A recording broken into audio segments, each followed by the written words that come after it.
नमस्कार प्यारे विद्यार्थियों, स्वागत है आप सभी का। आज के इस वीडियो लेक्चर में हम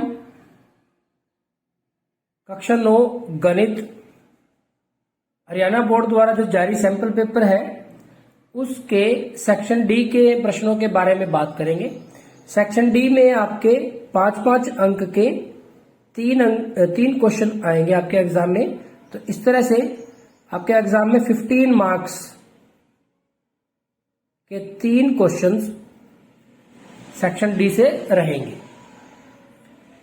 प्यारे बच्चों, देखते हैं सेक्शन डी प्रश्न संख्या 12।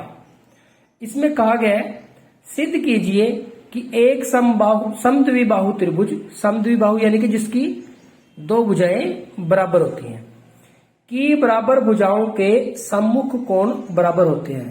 हमें यह सिद्ध करना है कि जो बराबर भुजाएं हैं उनके जो सामने के कोण हैं वो भी कैसे होंगे, बराबर होंगे। तो इसके लिए हम क्या करते हैं, एक त्रिभुज की रचना कर लेते हैं। एक त्रिभुज हम बना लेते हैं।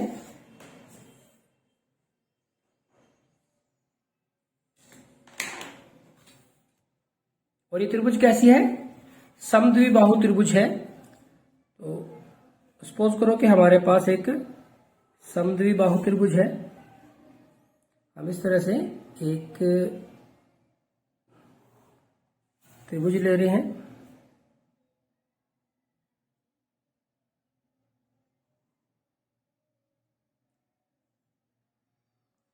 तो हमने एक त्रिभुज ले ली ABC, जो कि कैसी है, समद्विबाहु त्रिभुज है ABC। तो अगर हम लिखें कि हमें क्या दिया गया है, दिया है क्या,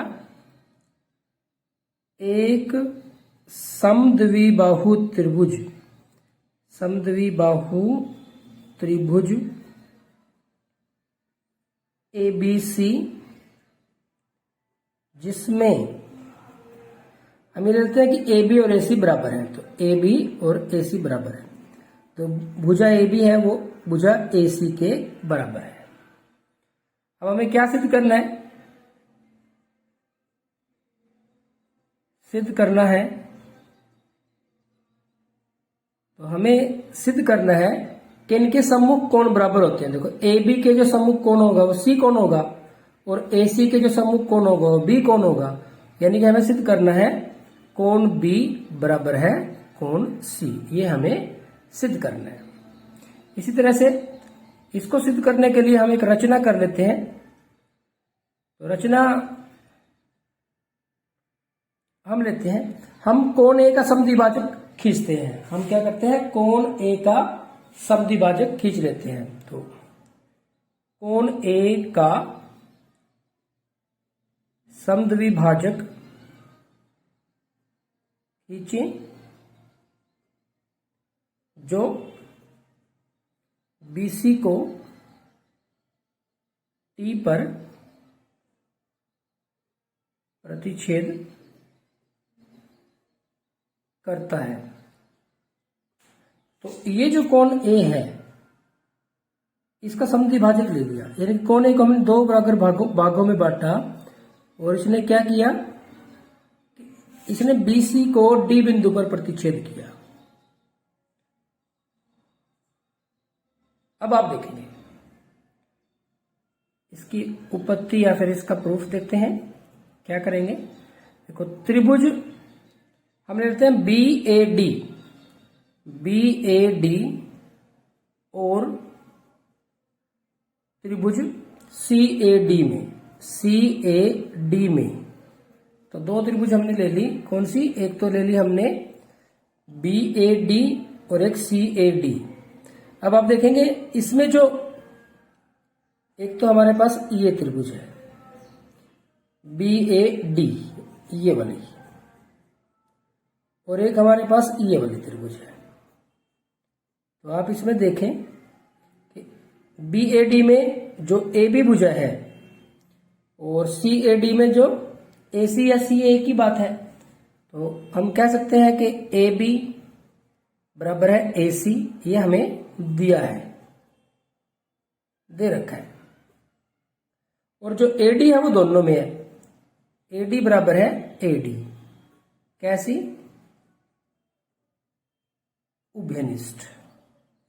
और अभी अभी हमने क्या था, कोण A का समद्विभाजक किया था, यानी कि जितना ये कोण है उतना ही ये कोण है। तो कोण BAD, कोण BAD ये बराबर है कोण CAD के, कोण CAD। यहां पे हम लिख सकते हैं रचना से, रचना से। तो आप देखेंगे ये क्या हो गया हमारे पास, हमने कोण A का समद्विभाजक किया था ना, तो कोण BAD और कोण CAD, ये वाला कोण और ये वाला कोण आपस में बराबर है। अब आप देखेंगे एक त्रिभुज की दो भुजाएं AB और AD और इसके बीच का कोण, दूसरी त्रिभुज की दो भुजाएं और उनके बीच के कोण के बराबर है, तो हम कह सकते हैं कि SAS सर्वांग समता नियम से जो त्रिभुज BAD है वो सर्वांग सम है त्रिभुज CAD के। तो अगर त्रिभुज सर्वांग सम है तो उनके संगत भाग बराबर होंगे, तो संगत भाग बराबर होंगे तो ये वाला जो कोण है इस कोण के बराबर होगा, इसलिए कोण B बराबर है कोण C। कारण लिख देंगे CPCT, common part of congruent triangle या सर्वांग त्रिभुजों के संगत भाग। तो यही हमें सिद्ध करना था, हेंस प्रूव्ड, हेंस प्रूव। तो ये प्रूव हो गया। तो प्यारे बच्चों ये हो गया हमारे पास सेक्शन डी से प्रश्न संख्या 12। इसके और में भी एक क्वेश्चन आया हुआ है, आइए उसको भी देख लेते हैं।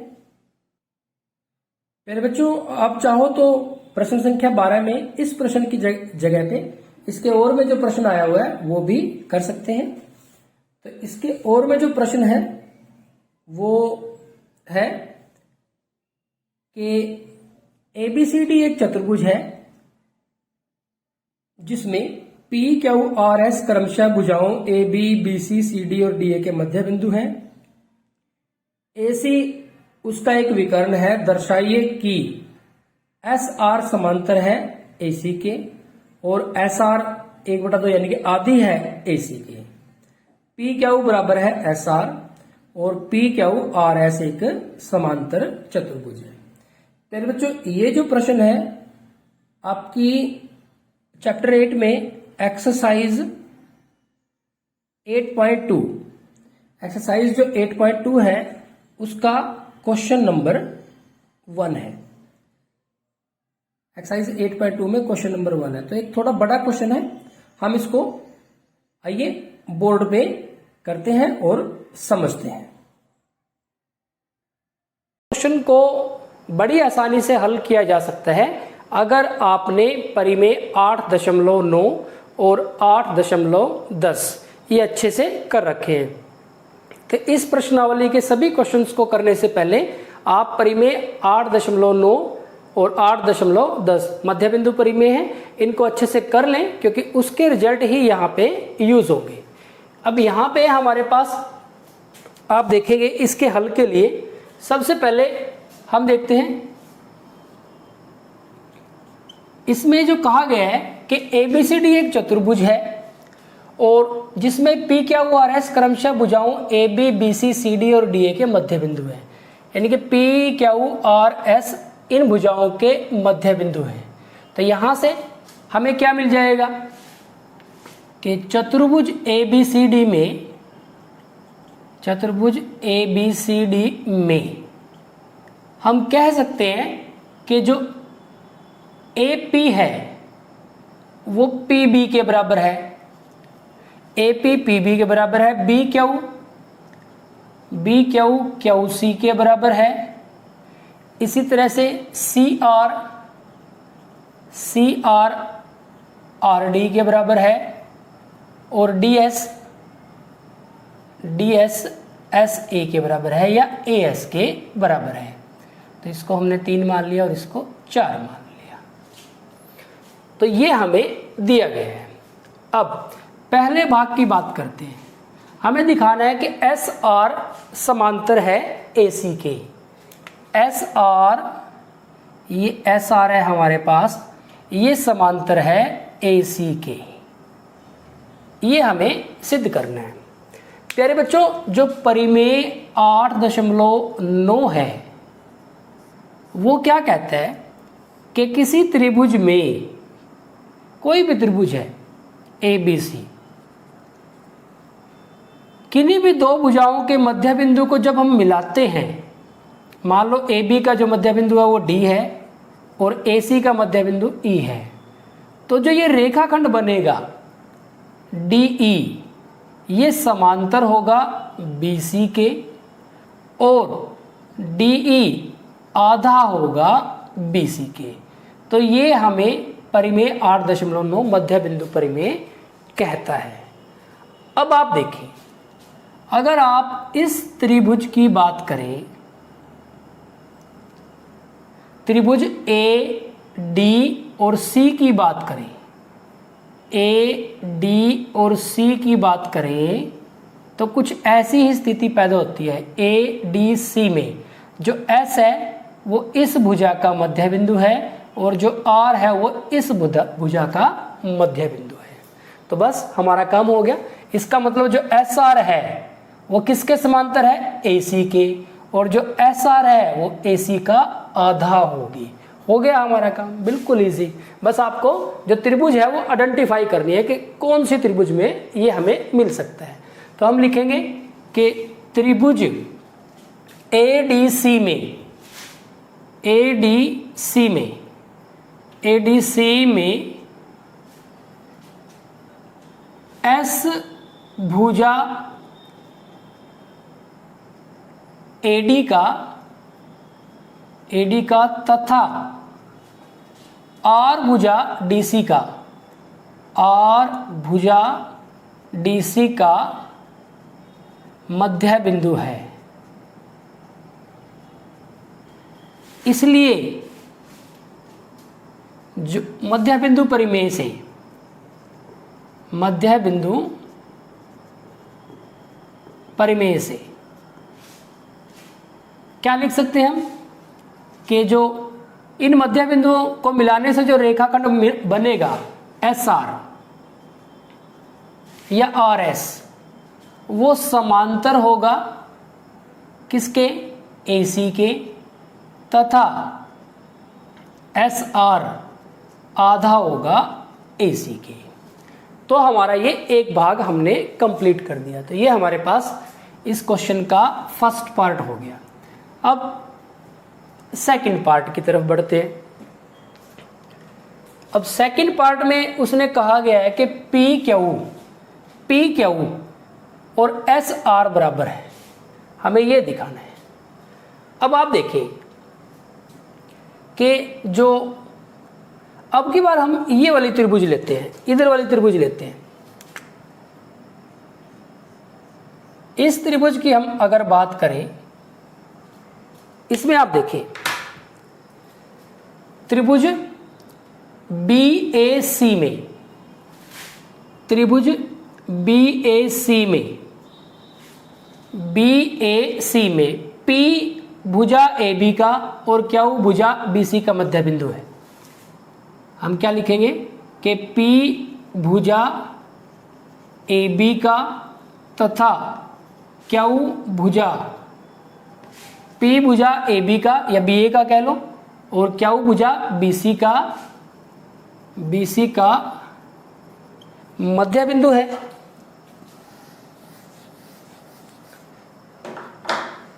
मध्य बिंदु है।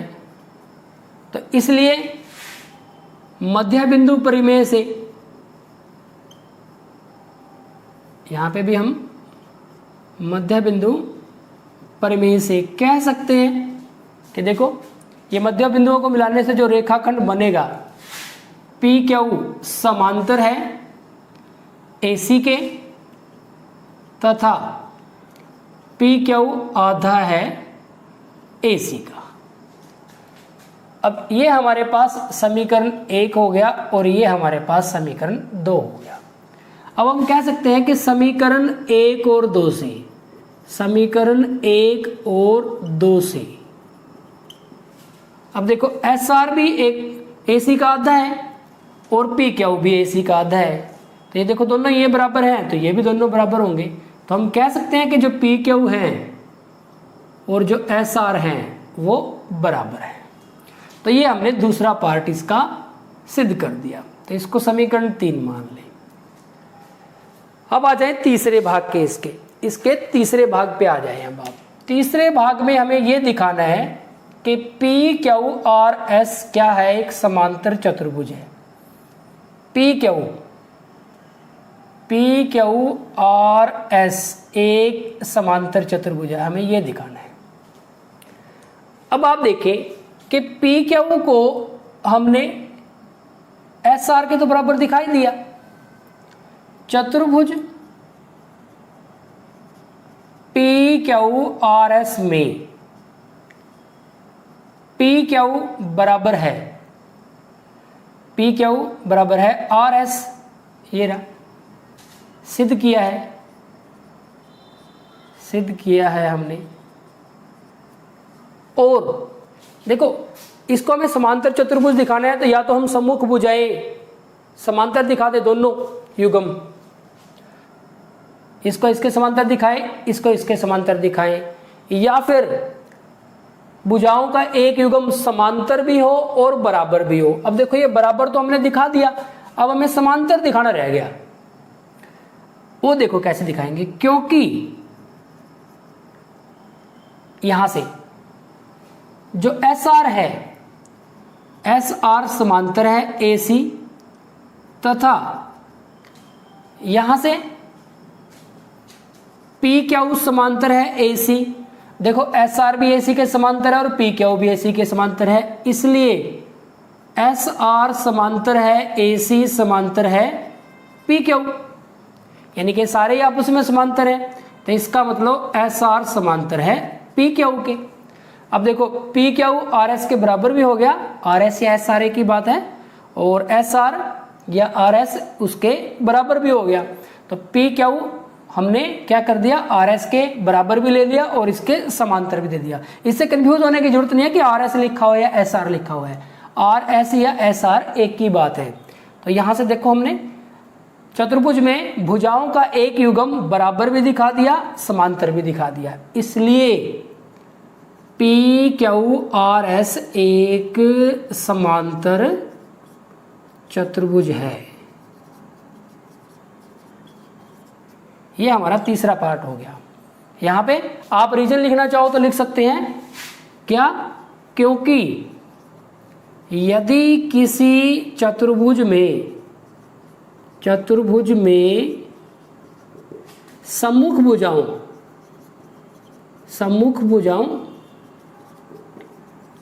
का एक युग्म मतलब जोड़ा समांतर और बराबर हो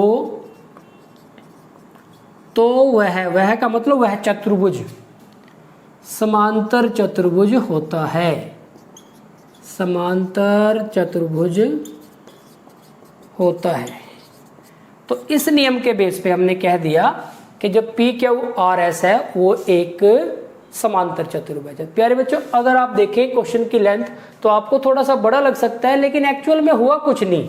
मध्य बिंदु से थे, हमने ये एक त्रिभुज ली, ये मध्य बिंदु थे, तो जो एस आर होगा एसी के समांतर भी होगा और आधा भी होगा, पहला भाग सिद्ध हो गया। अब इसमें जब किया तो पी क्यू एसी के समांतर भी होगा और आधा भी होगा, ये भी समांतर और आधा है, यानी कि ये दोनों आपस में बराबर हैं, दूसरा भाग होगा।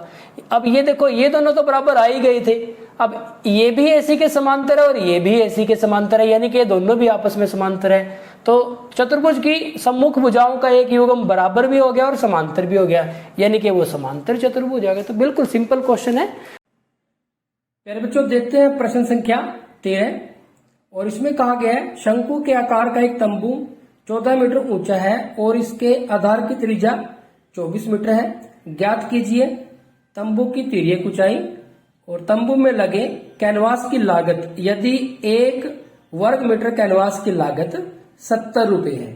तो प्यारे बच्चों, एक काफी इंपॉर्टेंट क्वेश्चन है ये। हमारे पास एक्सरसाइज है जो 13.3, एक्सरसाइज 13.3, इसका क्वेश्चन नंबर 4 है। काफी एक इंपॉर्टेंट क्वेश्चन है। आइए इस क्वेश्चन को भी हम बोर्ड पे देखते हैं। शंकु के आधार का एक तंबू लगाया गया है जो कि शंकु के आकार का है, 10 मीटर ऊंचा है। शंकु के आकार का एक तंबू 10 मीटर ऊंचा है और इसके आधार की त्रिज्या 24 मीटर है। यहाँ पे हमारे पास एक तंबू लगाया गया है जो कि कैसा है, शंकु के आकार का है और इसमें क्या दिया हुआ है,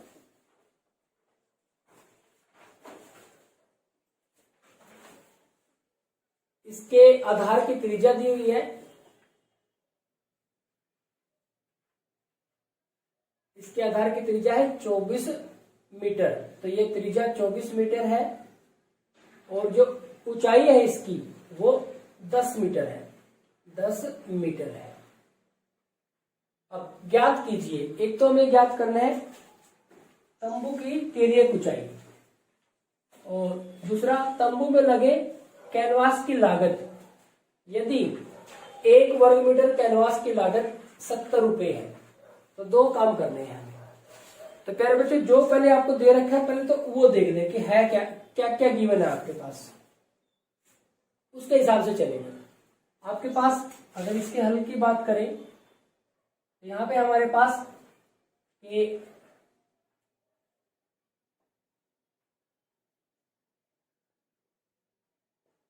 शंकु के आकार को जो है उसको बोलते हैं शंकुआकार तंबू की ऊंचाई, ठीक है, ऊंचाई नहीं, ऊंचाई को हम कैसे लिखते हैं, h से। h ये दे रखा है हमें कितना, 10 मीटर। और क्या है, शंकुआकार तंबू के आधार की त्रिज्या, जिसको हम r से लिखते हैं, ये दे रखी है हमारे पास 24 मीटर। अब हमें एक तो शंकु की तिर्यक ऊंचाई ज्ञात करनी है। तो हम मान लेते हैं कि माना शंकु के आकार को शंकुआकार बोलते हैं। शंकुआकार तंबू की तिर्यक ऊंचाई, इसको हम L मीटर मान लेते हैं, यानी कि L का मान ज्ञात करना है हमें। तो प्यारे बच्चों, अब आप देखें कि ये तो हमारे पास R है, ये हमारे पास H है और ये हमारे पास L है। तो यहां से देखो, यहाँ A पॉइंट लगा देते हैं, यहाँ जो सेंटर है इसका वृत्तीय आधार का जो सेंटर है उसको B लगा देते हैं और ये C लगा देते हैं। तो ये हमें जो ABC है ये एक समकोण त्रिभुज है। इस समकोण त्रिभुज में यहां पे समकोण है तो कर्ण हमारा L है। तो हम लिखेंगे कि समकोण त्रिभुज ABC में पाइथागोरस थ्योरम से कर्ण का वर्ग यानी कि L का वर्ग किसके बराबर होगा, अन्य दो भुजाओं के वर्गों के बराबर, योग के बराबर होगा, यानी कि R का वर्ग और H के वर्ग के बराबर होगा। यानी कि हम लिख सकते हैं कि L² बराबर है R है हमारे पास 24 का वर्ग प्लस H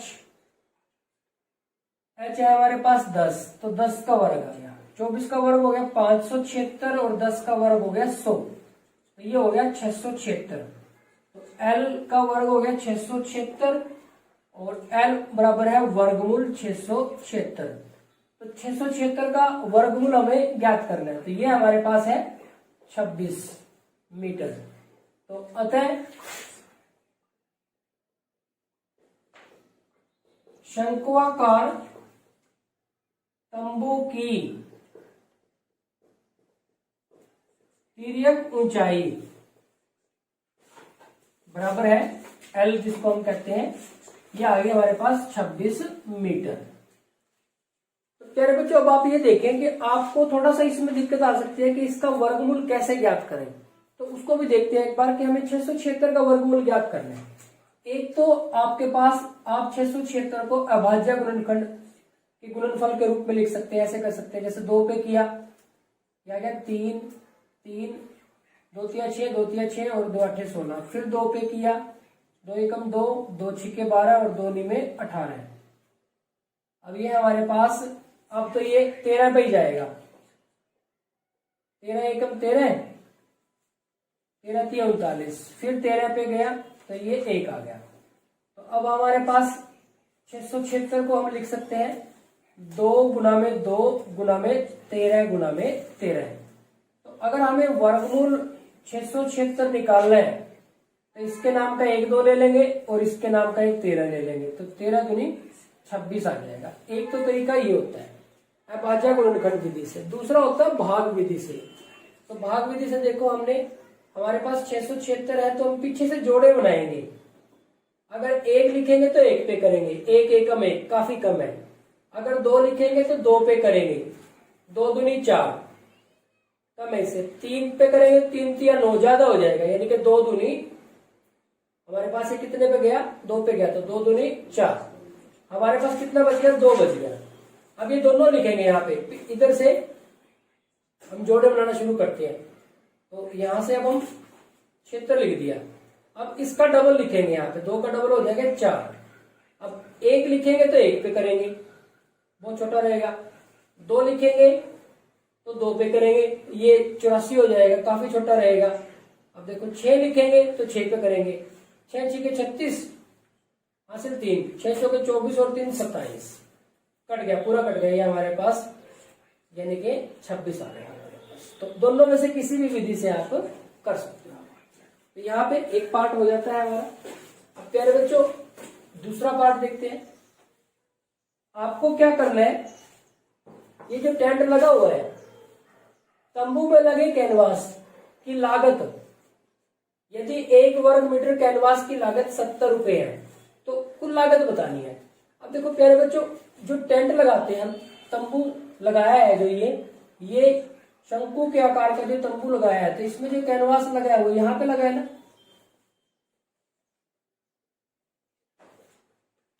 ये एक ऐसा इस तरह का एक तंबू लगा दिया गया है जमीन पे,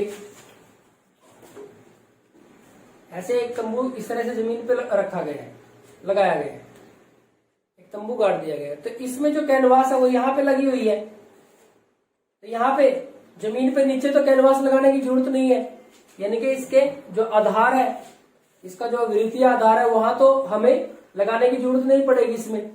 यहाँ पे जैसे इस तरह से हम इसको जमीन पे लगाएंगे, यहाँ पे इसको इस तरह से जमीन पे लगा रहे हैं, तो यहाँ पे जमीन पे जब ये लगेगा तो यहाँ पे कैनवास लगी हुई है इसके इन सभी जगह पे।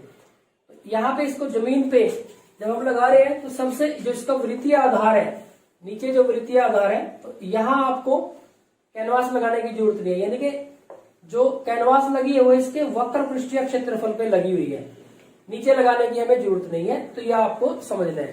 तो प्यारे बच्चों, यही सबसे इंपॉर्टेंट है कि आपको ये समझना है कि आपको वक्र पृष्ठीय क्षेत्रफल निकालना है कि संपूर्ण पृष्ठीय क्षेत्रफल निकालना है।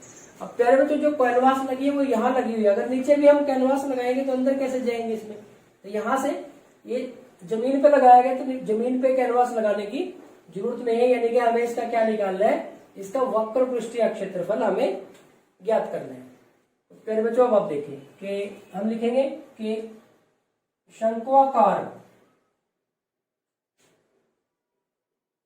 तंबू का वक्र पृष्ठीय क्षेत्रफल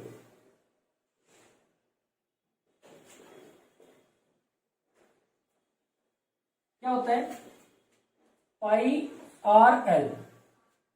पाई यानी कि 22/7, आर त्रिज्या 24 मीटर और एल ये हमारे पास है 26 मीटर। तो ये हमारे पास वक्र पृष्ठीय क्षेत्रफल आ गया। तो आप इसकी गुना कर लें। गुना करने के बाद आपको 1 वर्ग मीटर की जो लागत है वो 70 रुपए है। अब इसको ऐसे ही रहने देते हैं, या तो आप इसकी गुना करो मत, इसको ऐसे ही रहने दो। ये वर्ग मीटर आ गया, इतने वर्ग मीटर आ गया हमारे पास। अब देखो कैनवास की लागत है जो, ये हमारे पास जो कैनवास की दर क्या है, दर है ये हमारे पास 1 वर्ग मीटर की लागत 70 रुपए है। 70 रुपए प्रति वर्ग मीटर, यानी कि 1 वर्ग मीटर। अब यहां पे हम लिख सकते हैं कि 1 वर्ग मीटर की कैनवास की लागत ये हमारे पास कितनी है, 70 रुपए। तो हमारे कितने वर्ग मीटर है, ये इतने वर्ग मीटर है। हम लिख देंगे कि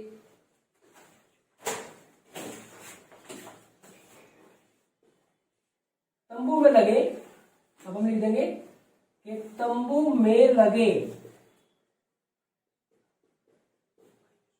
कैनवास की कुल लागत। अब कितना कैनवास लग रहा है, इतना लग रहा है। 1 वर्ग मीटर का 70 रुपए है, इतने वर्ग मीटर लग रहा है। तो 70 की गुना हो जाएगी इसके साथ, 22/7 गुना में 24 गुना में 26। अब आपको देखो क्या यहां से ये इसके साथ कैंसिल हो गया, 10 आ गया, 7 कैंसिल हो गया। अब ये जो आए हैं इनकी गुना कर लें आप, इनकी गुना करेंगे। अब देखो पहले हम क्या कर लेते हैं, 22 और 24 की कर लेते हैं। 24 की और 22 की करेंगे तो 22 चौके 88 का 8 हासिल 8 आ जाएगा। तो 22 दूनी 44 और 8, 44 और 8 52 हो गए। तो इसकी तो होगी 22 और 24 की होगी। अब हमें 26 के साथ करनी है। 6 पे कर ले, 6 8 48, 8 4 12 और 4 16, 6 1 30 और 1 31, 28 दूनी 56 हो जाएंगे और ये 10 हो जाएगा। तो इसको हम जोड़ देंगे तो ये आ गया 8 12 2 6 और 1 7, ये 3 और ये 1, और इसके पीछे हम क्या लगा देंगे, एक 10 के साथ गुना करेंगे तो 0 लग जाएगी। तो ये आ जाएगा हमारे पास 1 3 7 2 8 0 रुपये। प्यारे बच्चों ये हमारे पास इसका आंसर आ जाएगा। तो ये हो गया हमारे पास इसका जो दूसरा पार्ट इसमें पूछा गया था। तो यहाँ पे सबसे इंपॉर्टेंट ये हो जाता है कि ये यहाँ पे ये देखना जरूरी हो जाता है कि तंबू कहाँ कहाँ लगा है, जो कैनवास है तंबू में वो कहाँ पे लगी है, आधार पे तो नहीं लगी, क्योंकि तंबू जब हम जमीन पे लगाएंगे तो आधार पे तो नहीं लगाएंगे उस पे। तो यहाँ पे तंबू ऊपर है, ये ऊपर की तरफ जमीन से ऊपर है, यानी कि वक्र पृष्ठीय क्षेत्रफल हमें ज्ञात करना है और उससे फिर हमें लागत ज्ञात। मेरे बच्चों आप चाहे तो प्रश्न संख्या 13 में इस क्वेश्चन की बजाय इसके जो और में प्रश्न आया हुआ है उसको भी कर सकते हैं। तो ये हमारा जो प्रश्न था वो चैप्टर 13 से था, पृष्ठीय क्षेत्रफल और आयतन, और इसके और में जो प्रश्न आया वो भी चैप्टर 13 से ही है। इसमें और में जो प्रश्न है उसमें कहा है कि लकड़ी के एक बेलनाकार पाइप का आंतरिक व्यास 24 सेंटीमीटर है और बाहरी व्यास 28 सेंटीमीटर है। इस पाइप की लंबाई 35 सेंटीमीटर है। इस पाइप का द्रव्यमान ज्ञात कीजिए यदि 1 घन सेंटीमीटर लकड़ी का द्रव्यमान 6 ग्राम है। तो ये भी प्यारे बच्चों चैप्टर 13 से प्रश्न लिया गया है। इसमें ये आयतन से संबंधित हमारे पास एक प्रश्न हो गया। तो अगर एक्सरसाइज की बात करें तो ये हमारे पास एक्सरसाइज 13.6 में क्वेश्चन नंबर 2 है। तो ये भी एक काफी इंपोर्टेंट क्वेश्चन है 5 मार्क्स के लिए। आइए इसको भी हम बोर्ड पे देखते हैं। प्रश्न संख्या 2 में हमें कहा गया है कि लकड़ी के एक बेलनाकार पाइप का आंतरिक व्यास 24 सेंटीमीटर है और बाहरी व्यास 28 सेंटीमीटर है। इस पाइप की लंबाई 35 सेंटीमीटर है। इस पाइप का द्रव्यमान ज्ञात कीजिए इस पाइप का द्रव्यमान ज्ञात कीजिए यदि 1 घन सेंटीमीटर लकड़ी का द्रव्यमान 0.6 ग्राम है। अब आप देखिए, यहां पे हमारे पास एक बेलनाकार पाइप है, उसकी कुछ मोटाई भी है। तो ये जो बेलनाकार पाइप है उसका जो आंतरिक व्यास है और जो बाहरी व्यास है वो दिया हुआ है। तो इस तरह से हम इसको बनाएं अगर,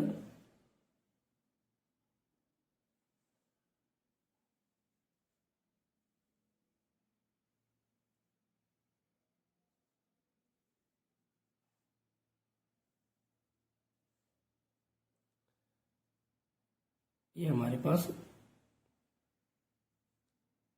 इस तरह से कुछ एक बेलनाकार पाइप है, ठीक है। तो इसकी जो लंबाई है वो कितनी है? 35 सेंटीमीटर। ये जो बेलनाकार पाइप है इतना मोटा है, ये इसकी मोटाई है ये बेलनाकार पाइप की, ये। तो इसका जो आंतरिक व्यास है वो कितना है? 24 सेंटीमीटर। आंतरिक व्यास हमारे पास है 24 सेंटीमीटर, ये 24 सेंटीमीटर है। आप लिखना चाहो तो लिख सकते हो 24 सेंटीमीटर, 24 सेंटीमीटर। और बाहरी व्यास ये पूरा, तो यहां से ले लेते हैं हम। जो बाहरी व्यास है वो कितना है? 28 सेंटीमीटर, 28 सेंटीमीटर है बाहरी व्यास। यह है हमारे पास 28 सेंटीमीटर। तो हमने लिख लिया बेलनाकार पाइप का आंतरिक व्यास बराबर है 24 सेंटीमीटर, बेलनाकार पाइप का बाहरी व्यास बराबर है 28 सेंटीमीटर, और बेलनाकार पाइप की जो लंबाई है वो कितनी है? 35 सेंटीमीटर।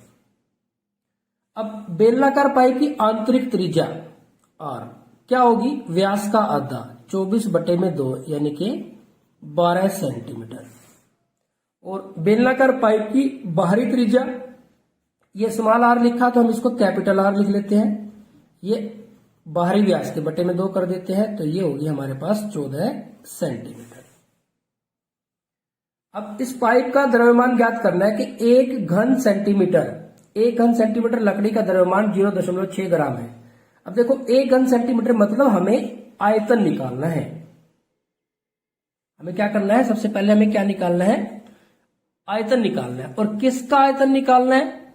जो इसके अंदर लकड़ी लगी हुई है, यहां पे जितनी मोटाई है इस लकड़ी की, इसका आयतन पहले हमें निकालना है।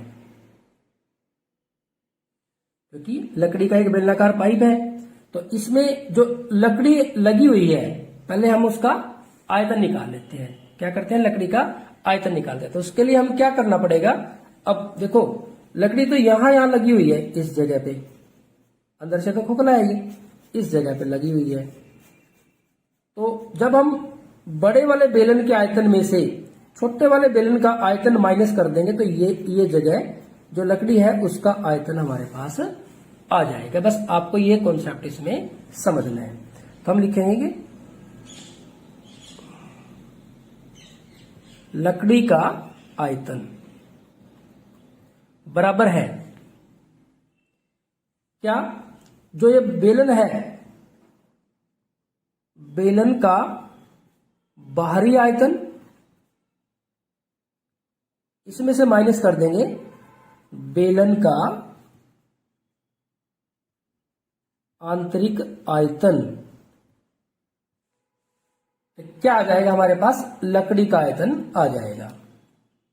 अब आप देखेंगे कि जो बाहरी आयतन है तो उसके लिए बाहरी त्रिज्या यूज होगी, पाई कैपिटल R हो जाएगा स्क्वायर H, माइनस आंतरिक आयतन के लिए आंतरिक त्रिज्या यूज होगी जिसको हमने स्मॉल r मानना है।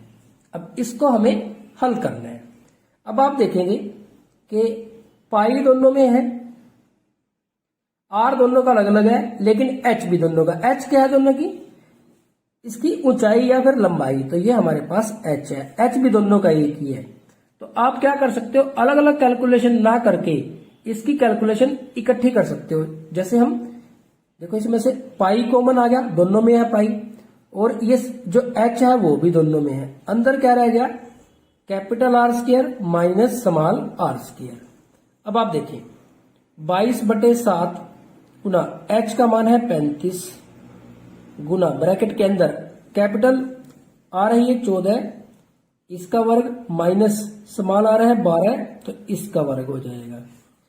अब आप देखेंगे, देखो 7 एकम 7, 7 पंजे 35, तो यहां तो 22 बचा और 5, 22 पंजे 110 हो गया, ये तो हमने तो कर दिया। अब अंदर वाला देख लो, 14 की 14 के साथ करेंगे तो हमारे पास ये आ जाएगा 196, माइनस 12 की 12 के साथ करेंगे तो 144, तो 110 गुना में 196 में से 144 माइनस कर दें तो ये हमारे पास 52 आ जाएगा, 6 में से 4 2 आ जाएगा, और ये 19 में से 14 करेंगे तो 5 आ जाएगा। तो अब 110 की और हमें क्या करना है, 52 की गुना करनी है। तो जब हम इसकी गुना करेंगे तो 0 तो ऐसे ही आ गया, ये 2 आ जाएगा, 2 और 5 7 हो जाएगा, और फिर 5 आ जाएगा घन सेंटीमीटर।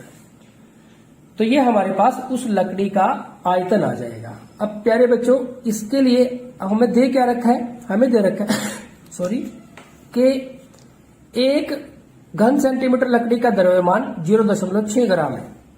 तो बस हमें ये यूज करना है। हम लिखेंगे कि 1 घन सेंटीमीटर जो हमारे पास ये लकड़ी का द्रव्यमान बराबर है कितना, 0.6 ग्राम।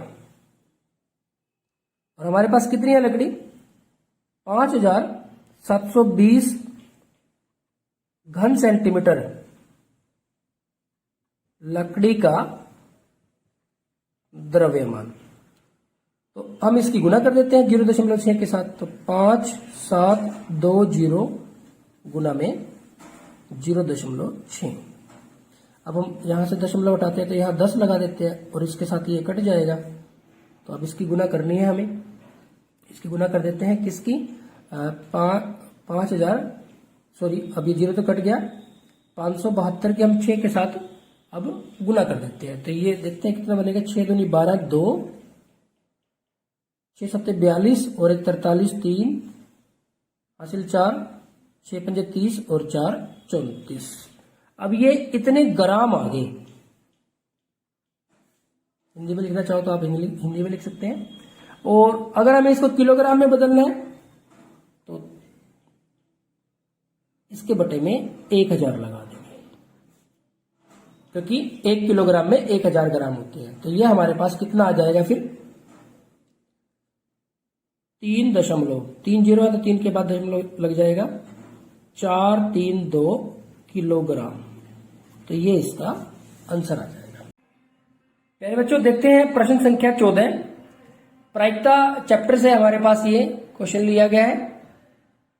इसमें कहा गया है, एक बीमा कंपनी ने आयु और दुर्घटनाओं के बीच में संबंध को ज्ञात करने के लिए एक विशेष नगर के 2000 ड्राइवरों का यादृच्छा चयन किया, यानी कि बीच बीच में 2000 ड्राइवर एक नगर के ले लिए गए। प्राप्त किए गए आंकड़े निचले सारणी में दिए गए हैं। तो ये आंकड़े हमारे पास सारणी में दे रखे हैं, किसके, ड्राइवर, और उनमें से कितने ड्राइवर है जो उनके वाहनों की दुर्घटना होती है। अब यहां से क्या दिया गया है कि ड्राइवर की आयु है और 1 वर्ष में घटी दुर्घटनाएं। तो जो 18 से और 29 वर्ष के बीच में जो आयु के ड्राइवर है, किसी की भी दुर्घटना नहीं हुई, 440। एक ड्राइवर की जो दुर्घटना हुई है वो 160 ऐसे ड्राइवर हैं जिनकी उम्र कितनी है, 160 ऐसे ड्राइवर हैं जिनकी उम्र 18 से और 29 के बीच में है, और उनकी कितनी दुर्घटनाएं हुई हैं, 1 दुर्घटना हुई है। और उसके बाद इसको अगर देखें तो 110 ऐसे ड्राइवर हैं जिनकी 2 दुर्घटनाएं हुई हैं, 61 ऐसे ड्राइवर हैं जिनकी 3 दुर्घटनाएं हुई हैं और 35 ऐसे ड्राइवर हैं जिनकी 3 से अधिक दुर्घटनाएं हुई हैं। ठीक इसी तरह से ये हमारे पास डाटा है। अब इसमें कहा गया है कि नगर से यादृच्छा चुने गए एक ड्राइवर के लिए निम्नलिखित घटनाओं की प्रायिकता ज्ञात कीजिए। तो हमें प्रायिकता ज्ञात करनी है, जो घटनाएं हमें दी हुई हैं उनकी प्रायिकता हमें ज्ञात करनी है। तो इसमें अगर हम इसके पहले भाग को देखें तो पहले भाग में कहा गया है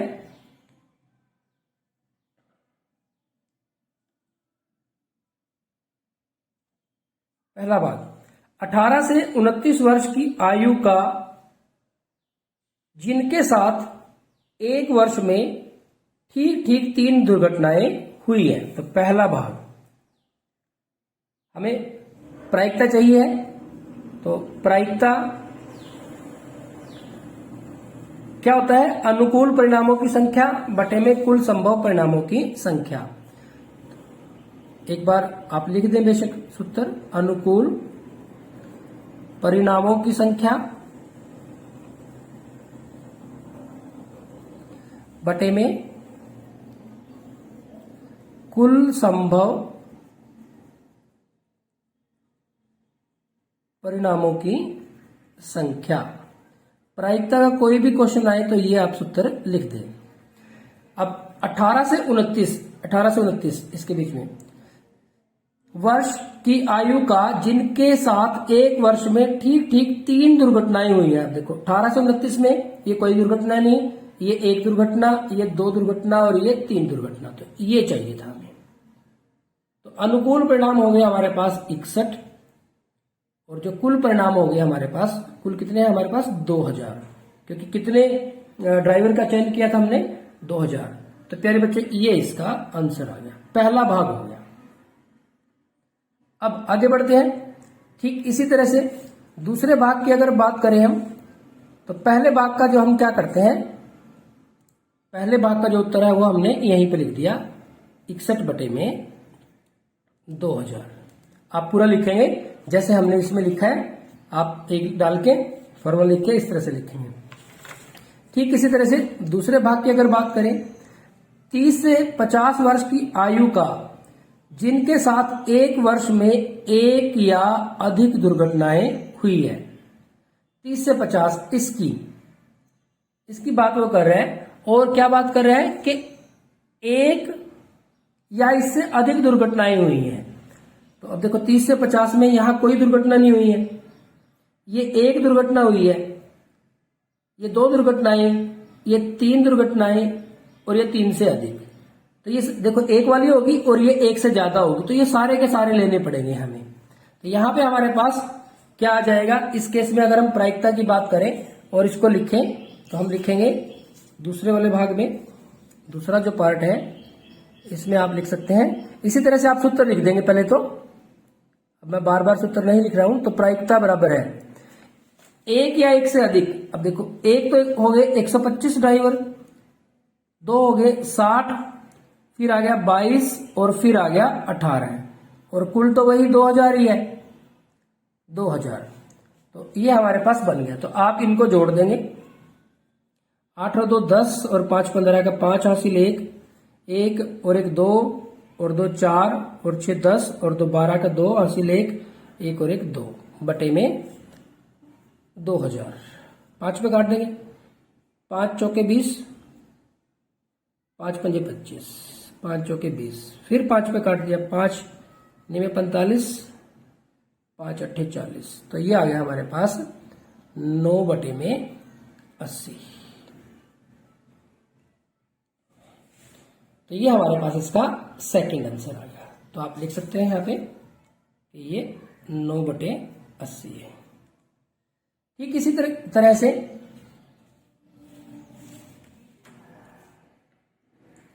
तीसरे में कहा है, तीसरे पार्ट में, कि जिनके साथ एक वर्ष में कोई दुर्घटना नहीं हुई है। अब आप देखेंगे कि एक वर्ष का ही तो डाटा था ये, तो कितने ऐसे ड्राइवर हैं जिनके साथ कोई दुर्घटना नहीं हुई। तो आप देखेंगे कि यहां पे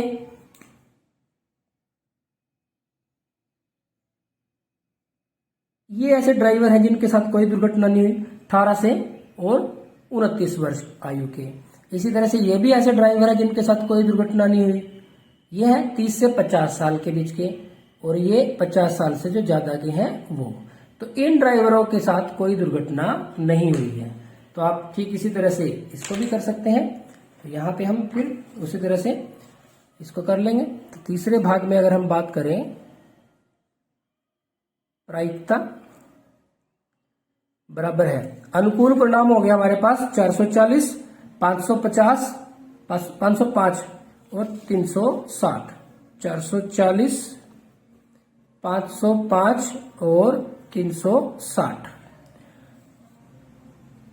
और इसके बटे में हमारे पास 2000।